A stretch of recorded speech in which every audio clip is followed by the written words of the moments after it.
In Johannes 20 vers 15 lees ek en jy van Maria wat by Jesus se graf aankom en dan staan sy daar en huil. En dan vra Jesus vir haar: vrou, waarom huil jy? Wie soek jy? Ek staan vandag hier in 'n oopte in die Epping Woud hier agter my. En ek wil jou vra, stel jou voor, jy staan in 'n oop veld. Die wind waai liggies deur die gras en deur die blare. Die bome ruis sag en daar is lewe oral rondom jou. Voeltjies wat jy hoor sing, motors wat dalk beweeg. Maar tog diep binne in jou draai jy dalk 'n gevoel van die las van verlies.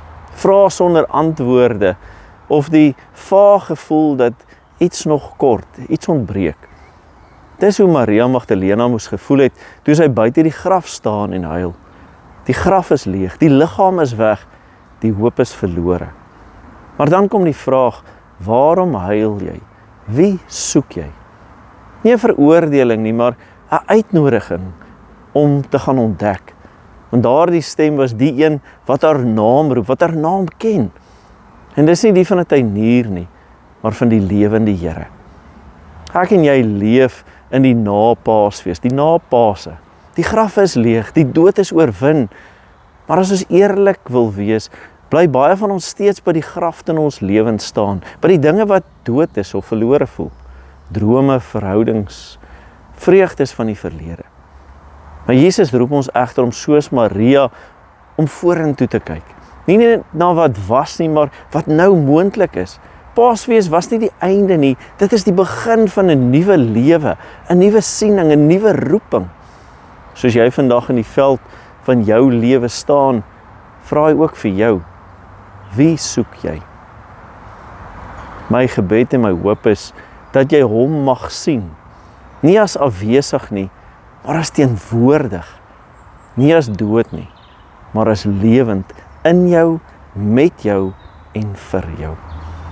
Die leë graf is nie 'n simbool van oorwinning nie.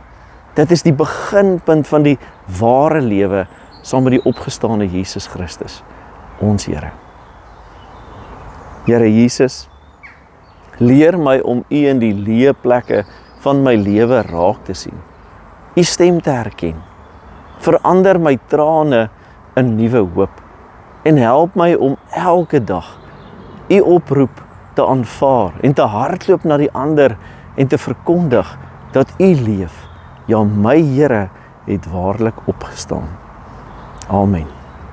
Dankie dat jy vandag ook ingeskakel het en ek wil jou aanmoedig, daar waar jy iemand sien wat hierdie boodskap van hoop nodig het in hierdie tyd, deel dit met hulle. Deel die evangelie, die goeie nuus wat lewe bring. Want ons Here het opgestaan. Hy het waarlik opgestaan. Tot volgende keer. Totsiens.